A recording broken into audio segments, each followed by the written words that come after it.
मसले पर पूरा देश चिंतित है। जिन कश्मीरी पंडितों की हत्या से लोग पीड़ित हैं, दुखी हैं, उस पे देश में चर्चा न हो पाए। अच्छा होता अगर भारत की सरकार और उसके मंत्री इस वक्त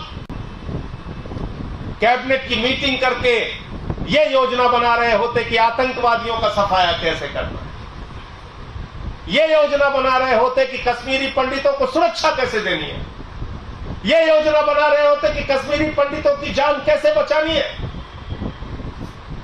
कश्मीर फाइल्स फिल्म बना के पूरे देश में रोने का काम करते हो भाजपाइयों, लेकिन जब कश्मीरी पंडितों की हत्या हो रही है खामोश हो। किसी एक केंद्रीय मंत्री का दुख भरा ट्वीट नहीं आया, शोक संवेदना का ट्वीट नहीं आया, सरकार की कोई चिंता नहीं आई।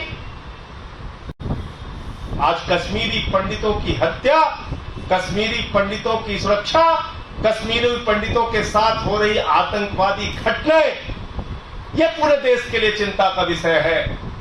लेकिन भारतीय जनता पार्टी के लिए, उनके मंत्रियों के लिए बहुत ही शर्म की बात है कि उनकी चिंता हिमाचल के चुनाव और सत्येंद्र जैन को कैसे जेल में सड़ाया जाएगा इस बात को लेकर, कैसे आम आदमी पार्टी को फर्जी तरीके से बदनाम किया जाएगा इस बात के लिए। इसलिए मैं कहना चाहता हूं मोदी जी से और उनके मंत्रियों से, कम से कम इस वक्त जब पूरा कश्मीर जल रहा है, जब पूरा देश दुखी है, जब आए दिन कश्मीरी पंडितों की हत्याएं हो रही हैं, कम से कम ऐसे वक्त में तो जाग जाओ और कश्मीरी पंडितों की सुरक्षा की चिंता करो। हमारे ऊपर तो कई बार ऐसे फर्जी मामले आप लोग लगा चुके हैं। अरविंद केजरीवाल के दफ्तर पे सीबीआई का छापा मारा, क्या निकला? कुछ नहीं। मनीष सिसोदिया जी के घर पे सीबीआई का छापा मारा, क्या निकला? कुछ नहीं।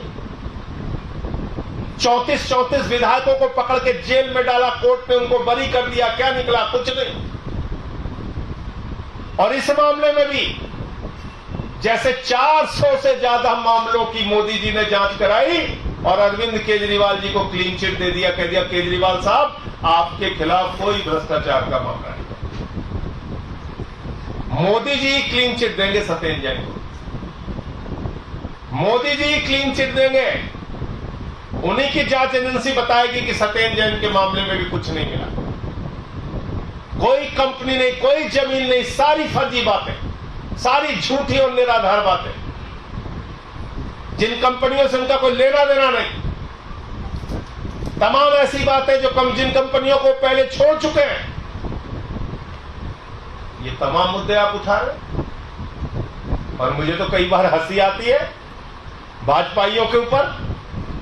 अरे जिनका पार्टी का राष्ट्रीय अध्यक्ष कैमरे पर रिश्वत लेते हुए पकड़ा गया, जो लोग शहीदों के ताबूत में घोटाले के दोषी हैं, जिन्होंने भारत माता के रक्षा सौदे राफेल में दलाली खाई, जिन्होंने भगवान श्री राम को नहीं छोड़ा, राम मंदिर में चंदा चोरी कर ली, ऑक्सीमीटर, थर्मोमीटर, वेंटिलेटर पे घोटाला किया, जल जीवन मिशन में घोटाला किया, आज वो भ्रष्टाचार के खिलाफ उपदेश देते फिर रहे। जिनका राष्ट्रीय अध्यक्ष कैमरे पर रिश्वत लेते हुए पकड़ा गया, वो हमें नैतिकता सिखा रहे हैं। गब्बर सिंह हमें अहिंसा पे भाषण दे रहा है। तो भारतीय जनता पार्टी का चेहरा पूरे देश के सामने बेनकाब हो चुका है और इस सरकार की चिंता क्या है ये आज पूरा देश जान चुका है। इस सरकार की चिंता वो मासूम कश्मीरी पंडित, वो निर्दोष कश्मीरी पंडित जिनकी आए दिन हत्या हो रही है, उनकी सुरक्षा इनकी चिंता नहीं है। आम आदमी पार्टी को कैसे बदनाम करना है, सत्येंद्र जैन को कैसे जेल में डालना है, ये इनकी चिंता है। इसलिए मैं फिर दोहराना चाहता हूं कि भाजपाइयों की बातों को ज्यादा गंभीरता से मत लीजिए। इनके सारे कागज फर्जी और बेबुनियाद है, इनकी डिग्रियों की तरह, और बाद में कह देंगे डिग्री भी फर्जी, कागज भी फर्जी। इनका क्या है? इनका क्या है?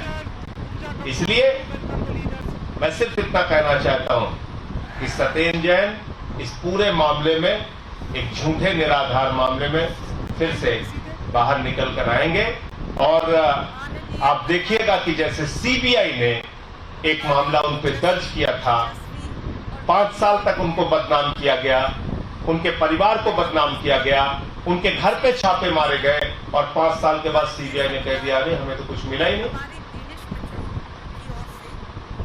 कह दिया जांच में कुछ नहीं निकला।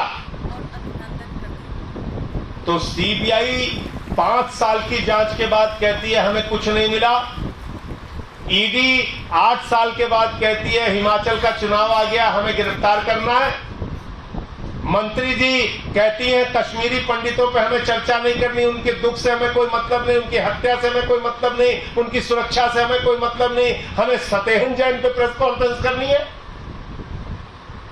तो भाजपाइयों का ये काला चेहरा पूरा हिंदुस्तान देख रहा है। इस समय हम सबको जो घटनाएं आए दिन कश्मीर के अंदर घटित हो रही हैं उसकी चिंता करने की आवश्यकता है। और इस मामले का जैसा मैंने पहले भी कहा था, आज फिर दोहरा रहा हूं, सतेन जैन बेदाग बरी होकर निकलेंगे इस मामले में। जैसे सीबीआई ने कह दिया कुछ नहीं मिला, ऐसे ईडी को भी मजबूर होकर कहना पड़ेगा कुछ नहीं मिला। और मैं तो ये कहता हूं कि क्या ईडी का दफ्तर भारतीय जनता पार्टी के दफ्तर से चल रहा है? जो मामला न्यायालय में है, जो साक्ष्य और बातें न्यायालय के सामने रखनी चाहिए, वो भारतीय जनता पार्टी के दफ्तर में रखी जा रही है। और बड़ी अजीब बात है, मंत्री जी कह रही हैं कि 2016 में सतेन जैन ने एडमिट किया और वो केस हाई कोर्ट ने डिसमिस कर दिया। तो जब एडमिट किया तो डिसमिस क्यों किया? तो अपनी ही बातें, झूठी बातें, मनगढ़ंत बातें करना, ये भारतीय जनता पार्टी का चलन है और यही काम आज भी हुआ है। मैं इतनी बातें कहना चाहता हूं, आप लोगों के कोई सवाल हो तो आप पूछ सकते हैं। सर, आगे क्या लीगल एक्शन आपका रहेगा सतेन जैन को लेकर, आम आदमी पार्टी का क्या मानना है? देखिए, न्यायालय में इस मामले की सुनवाई हो रही है और जो भी हमारा पक्ष है वो सतेन जैन जी के अधिवक्ता, उनके वकील, जमानत की बहस के दौरान भी उन्होंने अपना पक्ष रखा था। आगे भी जब भी न्यायालय की तारीख होगी, न्यायालय में अपना पक्ष रखने की आवश्यकता होगी। अब तो ये न्यायालय की लड़ाई है, वहां पे लड़ेंगे।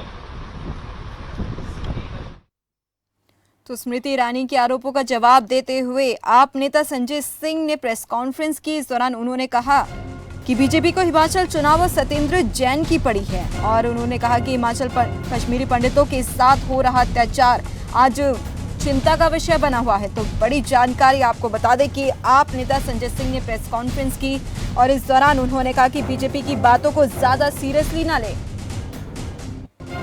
बीजेपी को हिमाचल चुनाव और सतेंद्र जैन की पड़ी है। कश्मीरी पंडितों के साथ हो रहा अत्याचार आज चिंता का विषय बना है। और वहीं आम आदमी पार्टी के नेता ने बीजेपी पर आरोप लगाते हुए कहा कि कश्मीरी पंडित को हत्या पर खामोश है। और लेते हैं और फिलहाल के लिए इस बुलेटिन में बस इतना ही। देखते रहिए खबर फास्ट। दीजिए मुझे इजाजत। नमस्कार। आप देख रहे हैं खबर फास्ट, तेज खबर, पैनी नजर।